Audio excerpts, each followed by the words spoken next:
Jeg drikker altid mojitos. Jeg skal hygge mig.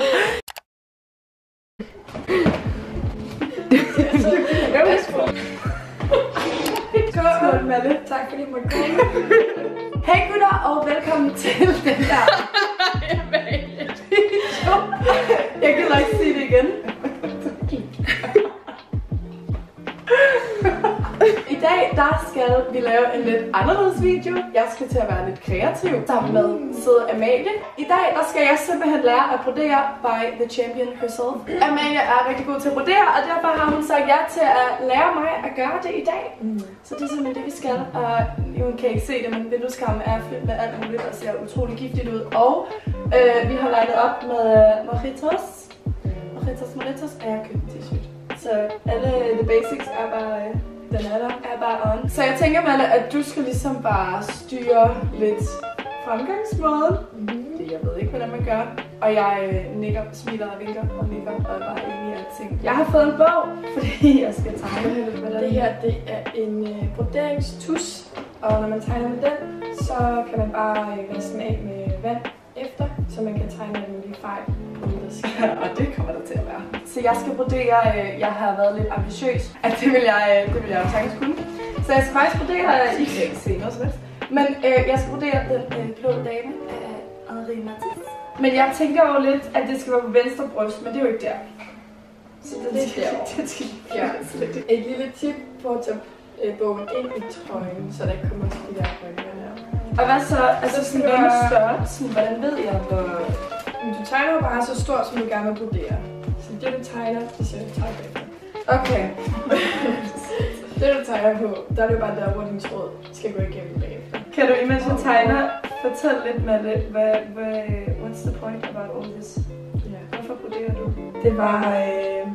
Jeg en dag så havde fulgt en brodør på Instagram, og hun var super sej, og så ringede jeg til min mormor og spurgte, om hun ikke havde noget garn, om hun ikke ville komme og lære mig det. Men det viste lidt, at hun ikke kunne brodere, men hun havde garn. Så derefter så var det bare YouTube-videoer. Det var altså hvordan man broderer? Ja.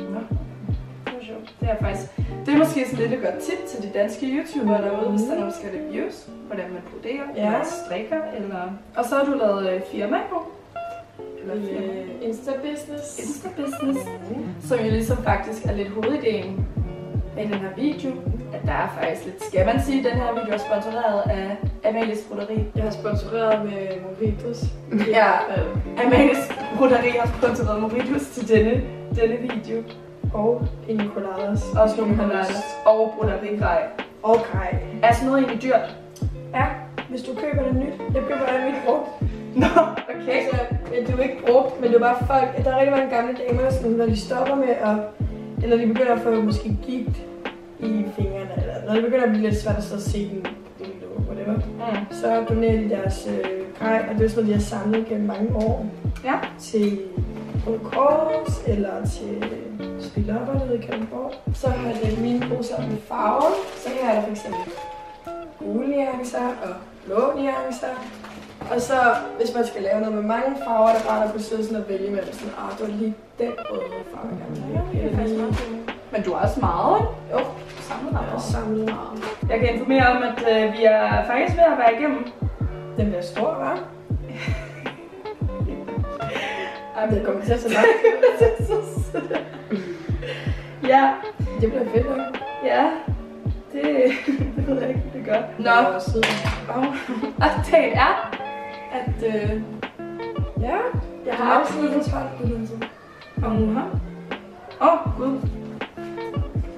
Så skal du vælge en farve. Jeg ved ikke, om du vil have en blå, eller en pink måske? Ja, jeg ved ikke, om jeg vil prøve at holde lidt fast i den der til den blå del. Det er i hvert fald, det gør det lettere at se. Ja, og jeg tænker, at vi lige så godt kan gøre det sådan lidt handicapvenligt for mig som muligt. Så sådan en flat blå farve. Den er fin. Er den ikke meget flot, sådan en rigtig kongeblå? Ja. Okay. Yes. Her har du din nål og din tråd. Så tråder vi.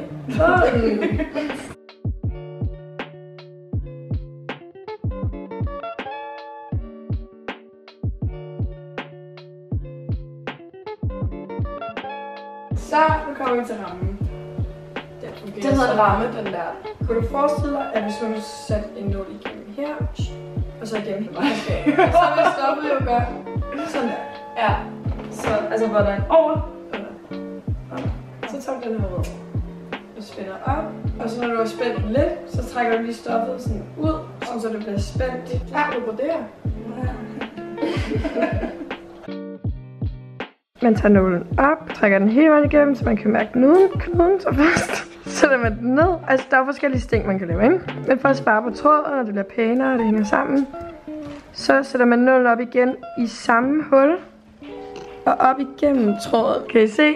Resultatet bliver, at knuden nu sidder sammen. Eller tråden nu sidder sammen. Hvor starter man henne? Det må du sige.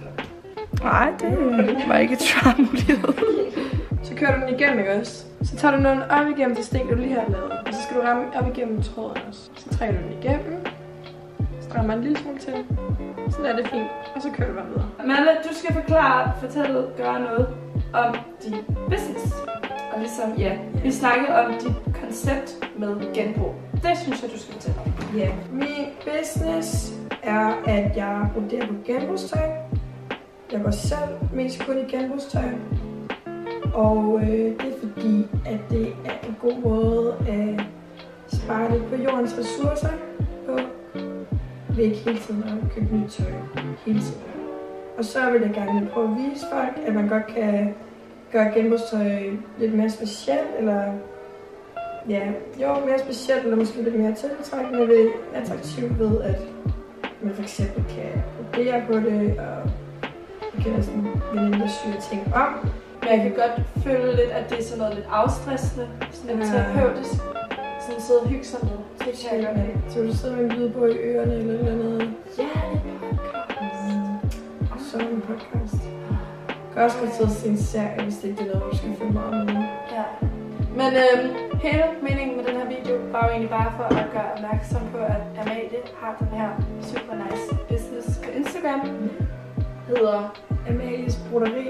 Yes, og jeg skriver det selvfølgelig et andet sted her og nede i beskrivelsen. Og hvis jeg skulle tænke sådan en rigtig fin t-shirt, som jeg absolut ikke har lavet, så skal I gå ind og skrive til Amalie på Instagram. Og så vil jeg også sige, at der kommer måske noget lidt spændende samarbejde. Så tak Amalie for, at du ville lære mig, hvordan man laver sådan en. Det var så lidt. Sådan en lille fin streg her. Og så ses vi jo bare.